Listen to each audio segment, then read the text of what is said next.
here on the floor today to talk about workforce training, a critical issue always, but particularly now as we get to the point where we're coming out of the COVID-19 crisis, the economy is picking up, and we need more workers in this country. It's a significant issue to be able to help individuals to be able to achieve their God-given potential in life, but also it's really important to our economy because workforce is one of the big challenges we have. So to be able to get good pay and benefits for those workers, it's important, but also to help our economy fully recover from the effects of the COVID-19 pandemic. It's been over a year now since the pandemic changed all of our lives.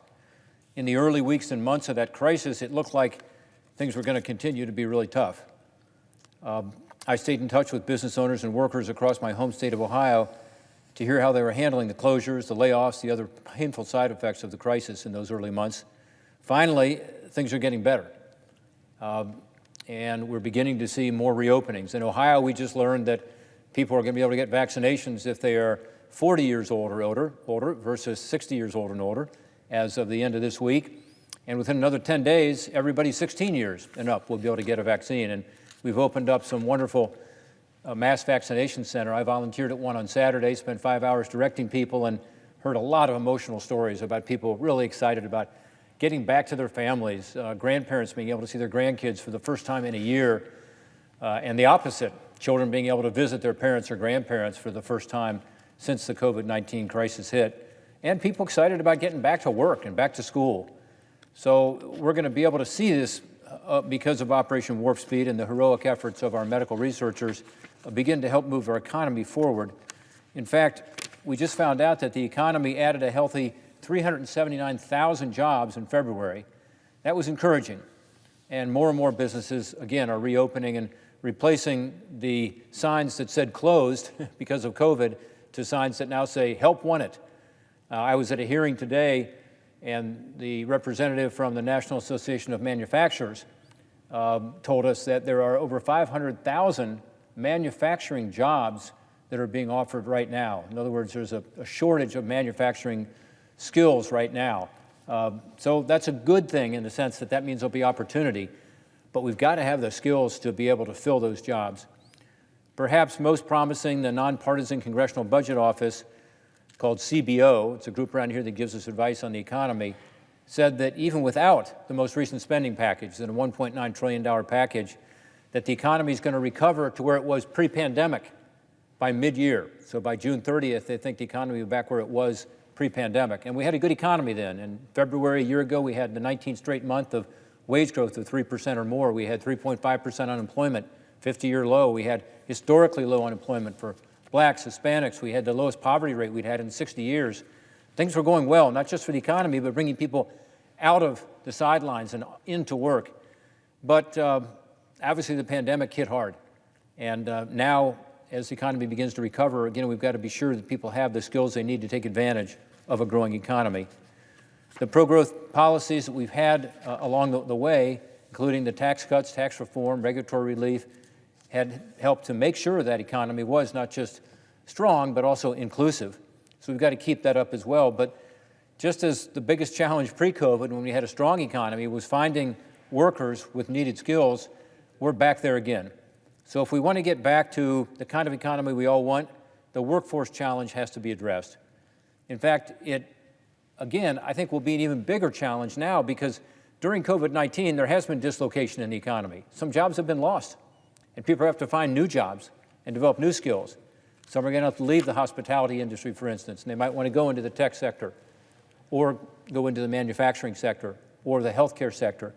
So that ability to shift jobs and develop new skills is more important than ever. I'm hearing it from employers all over Ohio that as unemployment continues to fall, there are thousands of job openings for positions like welders and machinists in our manufacturing plants. I mentioned the national figure of 500,000 jobs are available right now. So we're certainly seeing that in Ohio in our factories. Medical technicians and hospitals, a lot of interest in techs and in people who are willing to work in healthcare to help others. Computer programmers, coders, almost every sector of the economy is looking for people that have coding skills. So these are the kinds of jobs that economists call the mid-level skills. You know, they need more than a high school degree, for sure, but don't need a college degree. and they actually are jobs that pay quite well with good benefits. So these are the kind of jobs that we need to be sure that we're providing out there. The supply of skilled workers in that category, students pursuing post-high school certificates in one of these skilled areas, falls way short. They call it the skills gap, and it's holding back our economy from reaching its potential, just as it's holding back individuals from achieving their potential. There's one study from 2019 that found that the skills gap could cause us to miss out on nearly $1.2 trillion of economic output over the next, at that point, 10 years. So, unfortunately, that skills gap hasn't been closed. In fact, again, I think it's more important than ever that we address it.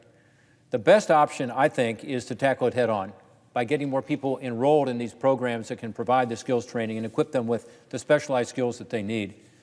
When people hear the word skills training, their first thought is often of career and technical education, CTE, and there's some great CTE programs around the country. Some in my generation called it vocational education, but this is not your father's Oldsmobile. This is not the same old vocational education. This is high-tech stuff and really exciting what's going on in these programs run by middle schools and by high schools that teach students an incredible variety of skills: health sciences, business management, culinary arts, manufacturing skills. By the way, they're incredibly popular. The good programs are really oversubscribed. One data point that I found interesting said that 92% of high school students are taking at least some kind of skills training course from the CTE programs. That doesn't mean 92% are enrolled full-time in CTE, but taking at least some of those courses. I've visited those schools all over Ohio. Again, they're exciting. They're specialized high schools that offer students a more specialized path than the traditional path that many students are encouraged to take, which would be to try to get a four-year college degree. By the way, again, this path, this specialized path where you get these skills, leads to no student debt, assuming you can find a way to pay for the skills training, which we'll talk about in a second, and a good job with good pay and good benefits, as opposed to many people who go to college and end up having a lot of debt and not having a degree that enables them to get the kind of job that they want. So it's a great option to do CTE and to get this skills training. I'm co-founder and co-chair of what we call the Senate CTE Caucus, Career and Technical Education Caucus, with my colleague, Senator Tim Kaine of Virginia. And we've worked to strengthen CTE programs, made them more accessible, made them more affordable, provided more federal help for them. We've gone now from 2 to more than 29 senators in our CTE caucus.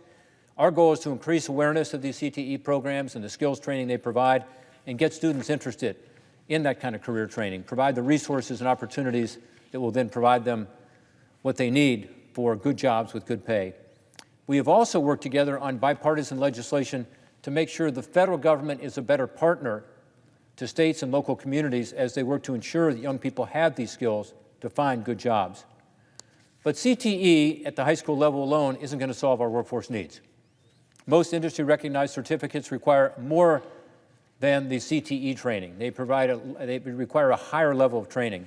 And CTE programs, as outstanding as they can be, are usually inaccessible to Americans who are no longer of high school age, but would stand to benefit greatly from these skills programs. So people who are out of high school, adults, to get that more advanced certificate or to help older learners, the best option is to instead attend a certificate-granting technical workforce training program, the kind offered by your local community college or your technical school. These programs are outstanding. At Ohio Technical schools like the Eastland Fairfield Career Center, the Vantage Community College, the Delaware Area Career Center, Stark State, others, I've spoken with students in technical programs who tell me how excited they are to put these skills to work. Unfortunately, individuals potentially interested in these programs often cannot afford to make the investment in that education without some financial assistance. I talked to Dr. Para Jones today. She's with Stark State in Summit County, Akron, Ohio. She told me an interesting story. She said that they have a real need in that area of Ohio and frankly around the country for truck drivers. So for people that have the certificate, which is called a CDL, Commercial Truck Driver's License, and that they had openings in their courses, but it was $5,000. It cost $5,000 to get a CDL. And even though these students would be making that $5,000 and more in the coming years, because truck driving is going to be quite a good career for them, 50, 60, 70,000 bucks a year plus benefits depending on how much they're willing to drive. The 5,000 bucks was just too much of a burden, too high a hurdle. So her view is, you guys have to help us to be able to help students get into the programs they want to get into. I remember talking to a welder at a career and technical high school program. It was a woman, one of two women in a class of 12 people, 10 guys, 2 women, and she was doing some pretty sophisticated welding, but she said she wants to take it to the next level. She wanted to be an underwater welder, which pays a lot. We're talking over $100,000 a year easily. And yet she couldn't get those skills at the high school level. And when she was offered a Pell Grant to go to college, she decided to take that instead, even though she wanted to be a welder. The government couldn't help her to go to welding school. And this welding school is expensive. You know, it makes the $5,000 for learning how to be, to getting the CDL look like nothing. So it was, you know, tens of thousands of dollars to get this advanced certificate. But she was offered the Pell Grant to go to college, so she was going to college, even though she'd rather be a welder. And by the way, these welders are highly sought after by the energy industry and others. So, you know, it's one of these examples where if we could direct some of these federal resources, not taking it away from colleges or universities, but into our training programs, it would make so much sense, particularly for low-income students. And that's how I get to the Pell Grants. So Senator Kaine and I have introduced legislation that's called the Jumpstarting Our Businesses by Supporting Students Act, or the Jobs Act. So we came up with an acronym so we could end up with the Jobs Act. And it makes all the sense in the world. It says that instead of getting a Pell Grant that can only be used for going to college or university, you should be able to get a Pell Grant to get one of these shorter-term, industry-recognized certificates. They have to be high-quality, industry-recognized. And I think it'd be much better for the students and certainly much better for the economy. Those are the middle skills that we need so desperately, and yet we're not supporting those students. By the way, of those students who end up going to college with a Pell Grant, they say that fewer half end up getting a college degree in the end. Why? Well, the Pell doesn't pay for your full expenses. There are very few colleges in Ohio where you can use a Pell and get through without having significant additional expenses on top of that. It's tough, and a lot of people drop out to be able to go back to work. As opposed to these career and training programs where, number one, you're looking down the tunnel. You can see the light at the end of the tunnel. You've got 10 weeks in this training program. You can get there, and you see at the end of that, to mix my metaphors here, you see the rainbow at the end of that, which is a job, a great job with good benefits. Plus, the $6,400 with the Pell program pays for it. For the most part, these programs are fully paid for by the Pell Grant. So it's a really good idea.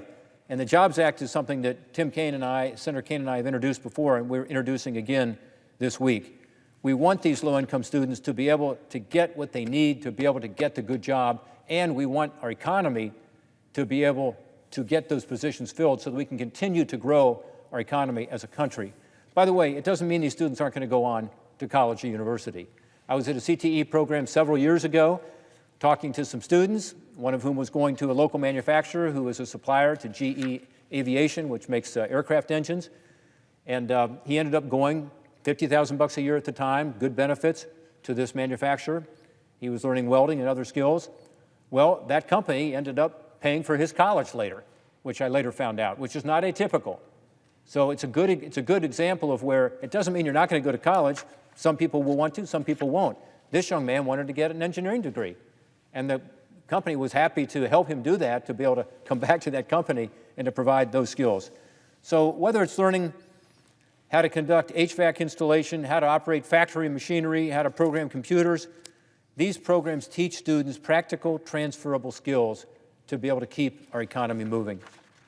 Increasing access to this skills training through the Jobs Act can also serve to lend a helping hand for those who have lost their jobs due to COVID-19. As I said earlier, many jobs have come back and are continuing to come back as we reopen our economy, but we're still down about 9.5 million jobs from before the pandemic. And some businesses are now closed, or in industries that have struggled and maybe fundamentally changed as a result of the pandemic. In other words, some of these jobs won't come back, so people need to re-up their skills training. Folks who've had those jobs, giving them the option to invest in a new skill set through a technical education funded by a Pell Grant is a ray of hope, a chance for them to get back on their feet, to find new, exciting, good-paying jobs. I'm pleased to say the Jobs Act has been endorsed by the National Skills Coalition, the Association for Career and Technical Education, the Association of Community Colleges and Trustees. In fact, last year, it was our #1 priority among the community colleges, the American Association of Community Colleges, and other groups. The reason the Jobs Act has this kind of strong support is it's the best proposal out there that will help fill the skills gap we have right now. It'll cover programs that at a minimum require 150 hours and 8 weeks to complete. Alternative proposals severely limit the program by requiring them to have too many hours, 320 hours. Ohio community colleges have told me none of their short-term training programs would qualify under that higher number of hour requirement. Programs like welding, precision machining, electrical trades, we need the Jobs Act now. As we work to get our economy back up to speed, passing the Jobs Act is a top priority for Senator Kaine, for myself, and for other members on both sides of the aisle. Let's be sure that we work together to get this legislation across the finish line. It just makes too much sense. It's going to help tens of thousands of people have better opportunities. It's going to help our economy fill the critical jobs it needs to recover. We need to seize this opportunity, seize it now, get this economy back on track, ensure Ohioans and all Americans have this opportunity to develop the skills to grow in the career of their choice and fulfill their potential in life. I yield back.